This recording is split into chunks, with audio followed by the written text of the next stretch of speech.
बिस्मिल्लाहिर्रहमानिर्रहीम। अस्सलाम वालेकुम। आज की वीडियो बड़ी इम्पॉर्टेंट है तमाम सरकारी मुलाजमीन के लिए। बात करेंगे 1 जुलाई 2024 से जो एक बड़ी तब्दीली आ रही है तमाम सरकारी मुलाजमीन की पेंशन इस्लाहात में, उसका क्या रद्द-ए-अमल होगा।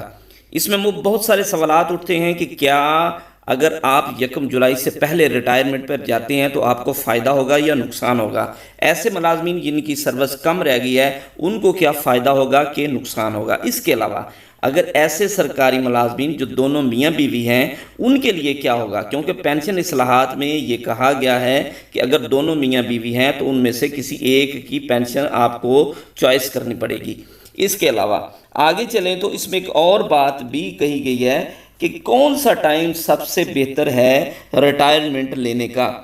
जी, ये भी एक बहुत बड़ा सवाल है कि कौन सा टाइम बेहतर होता है रिटायरमेंट लेने का। ये 3 बड़े ऐसे सवालात थे जिस पर बहुत से लोगों ने सवालात किए। बात करते हैं 1 जुलाई से नया पेंशन निज़ाम पाकिस्तान में राइज हो जाएगा। रिटायरमेंट पर यकमुश्त रकम और पेंशन में बड़ी कमी होगी। ग्रेड 22 तक के तमाम मुलाजमीन को रिटायरमेंट पर क्यूमुटेशन घटाकर 25% कर दी जाएगी। इसके अलावा और भी बहुत सारी इसमें रिफॉर्म्स हैं जिसमें 3 साल की औसत तनख्वाह और इसके अलावा 10 साल तक महदूद कर दी जाएगी फैमिली पेंशन। ये बहुत सारी चीज़ें इस रिफॉर्म में शामिल हैं। अब वहीं का वहीं आपका सवाल खड़ा है कि क्या हमें रिटायरमेंट पर जाना चाहिए या नहीं जाना चाहिए। तो इसके बारे में सबसे पहले तो मैं आपको बताता चलूँ कि अगर आपकी सर्विस कम है, 1 साल रहता है, तो बेहतर ये है कि आप इतना बड़ा रिस्क ना लें। आप 1 जुलाई से पहले रिटायरमेंट पर चले जाएं। अगर ये रिटायरमेंट पर नई इस्लाहात आ जाती हैं, जैसे 35 से लेकर 25% तक वो चली जाएगी आपकी ग्रेजुएटी, और आपकी जो पेंशन है वो 75% हो जाएगी, तो इस तरीके से आपको बड़ा लाखों में नुकसान होगा। इसकी एक ये आपके सामने एक चार्ट है, इसकी मदद से मैं आपको समझा देता हूँ कि आपको कितना नुकसान होने जा रहा है। इसमें देखें जी, एक बंदे की बेसिक पे है स्केल नंबर 14 की, 30 साल उसकी सर्विस है और उसकी बेसिक पे है 74,730 रुपये, और इसके अलावा उसकी ग्रास जो पेंशन बन रही है वो 74,730 ज़रबे 30 ज़रबे 7, यानी फार्मूला लगाया तो इस तरीके से उसकी 65% के हिसाब से 34,002 रुपये, और 35% ग्रेजुएटी उसकी बनेगी 18,335 रुपये, और ग्रास पेंशन 52,311 रुपये। ये देखो कैलकुलेशन आपके सामने पूरी की पूरी है। इसमें दोनों एक तरफ देखें वो लोग हैं जो 1/7/2000 पहले से रिटायर्ड होंगे, और दूसरा वो है जो 1/7 के बाद होंगे। इसमें बता दिया गया है कि इनका पूरा फार्मूला मैंने आपको बताया है, और उसका बना सेम, यानी कि 74,730 बेसिक है तो उसकी ग्रेजुएटी बनेगी 27,18,000, और अगर वो हम 36 महीने की एवरेज से उसको निकालते हैं, ये देखें वो भी आपके सामने 36 महीने की एवरेज निकाली गई, तो यानी कि पिछले 3 साल की तनख्वाहों की एवरेज निकालने के बाद उसकी ग्रास पेंशन निकाली गई, तो वो ग्रेजुएटी बनी 15 लाख, यानी कि डिफरेंस देखें 12 लाख का फ़र्क है आपके सामने। अब आपको समझ आ गई होगी कि ये कितना बड़ा फ़र्क है।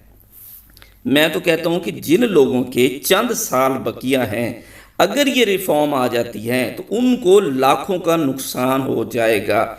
लेकिन इसके ऊपर एक लेटर जारी हुआ, आपने ये लेटर देखी, इसमें उन्होंने लिखा है कि ये जितनी रिफॉर्म्स हैं ये सारी की सारी इस पर तहफ़्फ़ुज़ात हैं। लॉ जो है उसने भी कहा है कि इसके बारे में उन्होंने भी अपनी रिकमेंडेशन दी है कि अगर ये चीज़ें सारी लाई गई तो इससे सरकारी मुलाजमीन के बहुत सारे तहफ़्फ़ुज़ात हैं और सुप्रीम कोर्ट में ये तमाम केसेस उठ जाएंगे।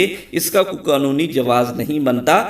मतलब आप 25% ला रहे हैं या 3% वो कटौती कर रहे हैं, या दूसरी जो इस्लाहात अभी इसमें है जो फ़र्क आ रहा है, तो इससे ये सारी जो है चीज़ें उठ जाएंगी।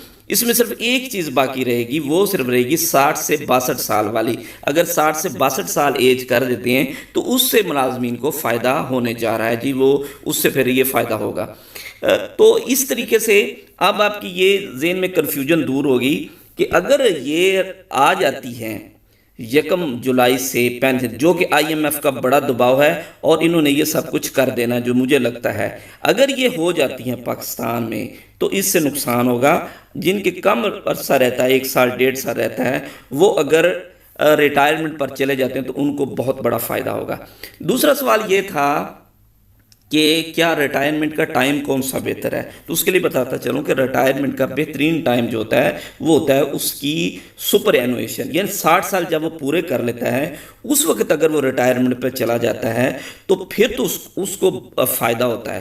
وہ ایک تو مطلب 55 سال پہ ریٹائرمنٹ لیتا ہے یا 55 سے 56 57 58 پہ لیتا ہے تو اس کو اتنا فائدہ نہیں ہوتا جتنا 60 سال پہ فائدہ ہوتا ہے، کیونکہ اس کے علاوہ اس کو 2-3 سال سروس کرے گا، اس کی تنخواہیں بھی ملے گی، اس کی پینشن بھی بڑھے گی، گریجویٹی بھی بڑھے گی، تنخواہیں بھی بڑھتی رہتی ہیں، پینشن بھی بڑھتی رہتی ہے، اس طریقے اس کو فائدہ ہوگا۔ اگر وہ اگر ایک بندہ کاروباری آدمی ہے، اس کو پتہ ہے کہ میں اب فزیکلی فٹ ہوں، میں کاروبار کر سکتا ہوں، کیونکہ کاروبار سے نسلیں چلتی ہیں، تنخواہیں تو ختم ہو جاتی ہیں، تو اس لیے اگر وہ سمجھتا ہے کہ کاروبار کر سکتا ہوں میں، تو وہ 25 سال کے بعد یا 30 سال کے بعد جب مرضی ریٹائرمنٹ، 30 سال کا یہ فائدہ ہوگا کہ ان کو انکیشمنٹ مل جائے گی، وہ ان ٹائٹل میں شامل ہو جائے گی، تو اس طریقے سے وہ ریٹائرمنٹ پر جا سکتا ہے۔ گولڈن شیک ہینڈ کی اگر ہم بات کرتے ہیں تو وہ تو سرکاری ملازمین کے لیے کوئی ابھی تک اس کے لیے طے نہیں ہوا کہ ان کو گولڈن شیک ہینڈ کیا رضاکارانہ طور پر اسکیم کے تحت ان کو ریٹائرمنٹ، یہ صرف ان لوگوں کے لیے جن کی نجکاری جن ڈپارٹمنٹ کی جا رہی ہے، جیسے پی آئی اے اور دوسری لسٹ آپ دیکھ رہی ہیں، ان ڈپارٹمنٹ میں جو ہے انہوں نے کہا کہ 4 سال جن کی سروس رہتی ہے ان کو ہم ریٹائر کرنے جا رہے ہیں یا ان کو گولڈن شیک ہینڈ دے رہے ہیں، باقی ملازمین کے لیے کوئی اس میں وہ نہیں ہے۔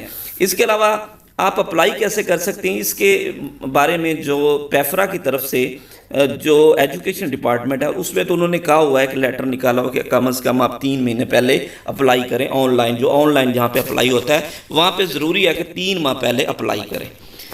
جہاں پہ آن لائن سسٹم نہیں ہے وہاں پہ آپ جب چاہے اپلائی کر سکتے ہیں، اس پر کوئی قدغن نہیں ہے، 15 دن پہلے 10 دن پہلے جب مرضی چاہے آپ کی اتھارٹی آپ کو ریٹائرڈ کر سکتی ہے، اس پر کوئی ایسا نوٹیفیکیشن نہیں ہے، لیکن میکسیمم یہ ہے کہ 1 مہینہ پہلے آپ ضرور اس کے اپنے کاغذات مکمل کر کے ریٹائرمنٹ پر جا سکتے ہیں۔